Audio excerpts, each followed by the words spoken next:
정치권 소식 알아보겠습니다. 더불어민주당과 열린민주당이 더불어민주당 당명으로 두 당을 통합하는 데 합의했습니다. 네, 더불어민주당 이재명 후보는 오늘 임산부들을 만나서 산후 지원 정책에 대한 해법을 고민할 예정이고, 또 국민의힘 윤석열 후보는 성장과 복지, 일자리 공약을 발표하면서 정책 행보에 시동을 걸었습니다. 국회 취재기자 연결하겠습니다. 김태민 기자. 네, 국회입니다. 네, 조금 전 들어온 소식부터 정리해 보겠습니다. 더불어민주당과 열린민주당이 통합에 합의했다고요? 네, 그렇습니다. 더불어민주당과 열린민주당은 그동안 통합을 위한 막바지 조정 작업을 벌여왔는데요.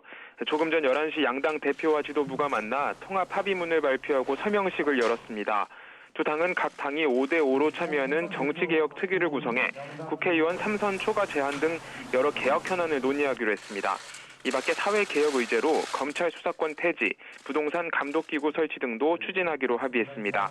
앞으로 두 당은 오늘 발표한 합의문을 토대로 각각 전 당원 대상 투표와 최고위 의결 과정을 거쳐서 최종 합당을 결의할 예정입니다. 이따라 이르면 이번 주 여권 통합 작업이 마무리될 전망입니다. 이재명 후보 오늘 어떤 일정을 소화합니까? 네, 이재명 후보는 오늘 오후 서울 여의도 민주당사에서 임산부와 산후조리업계 종사자들을 만납니다. 이 자리에서 산후조리 과정의 여러 어려움을 듣고 공공산후조리원 확대 등 국가 지원 방안을 모색할 예정입니다. 이에 앞서 이 후보는 오늘 아침 방송사와의 대담 인터뷰를 통해 박근혜 전 대통령 사면 등 최근 여러 현안에 대한 입장을 밝혔습니다. 이 후보는 박 전 대통령 사면은 어쩔 수 없는 측면을 이해해야 한다며 건강 문제를 많이 고려하지 않았을까 싶다고 말했습니다. 그러면서 문재인 대통령이 이후 벌어질 후폭풍이나 여러 갈등 요소를 혼자 징어지겠다고 생각하신 것 같다고 덧붙였습니다.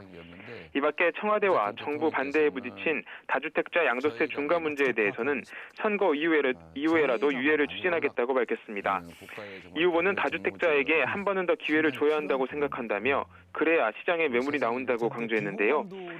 그러면서 한시적으로 1년 동안 양도세 중과를 유예하되 첫 6개월은 전액, 이후 3개월은 절반, 나머지는 4분의 1을 면제하는 아이디어를 제시하기도 했습니다. 윤석열 후보는 본격적인 정책 행보에 시동을 걸었죠? 네, 그렇습니다. 윤석열 후보는 오늘 주요 공약 시리즈 첫 번째 순서로 성장과 복지, 일자리 대책을 내놨습니다. 조금 전 서울 여의도 국민의힘 당사에서 브리핑이 있었는데요.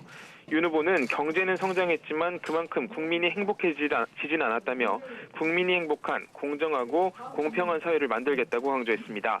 그러면서 규제 혁파를 통해 맞춤형 일자리를 제공하고 국민 기초생활보장 생계급여 대상을 확대해서 사회 안전망도 강화하겠다고 말했습니다. 이처럼 윤 후보가 본격적인 정책 행보에 시동을 건 가운데 최근 경력 위조 등으로 논란을 빚은 부인 김건희 씨는 곧 직접 기자회견에 나설 것으로 알려졌습니다. 김 씨는 이르면 오늘 오후 서울 여의도 국민의힘 당사에서 기자회견을 열 것으로 전해졌는데요. 최근 논란을 빚은 허위 경력 문제 등에 대해 직접 대국민 사과 메시지를 내놓을 거란 전망이 나오고 있습니다. 이에 따라 부인 논란과 선대위 내용 등으로 어려움을 겪고 있는 윤석열 후보가 과감한 정책 행보와 부인의 직접 사과라는 카드로 위기를 정면 돌파할지 주목됩니다. 지금까지 국회에서 YTN 김태민입니다.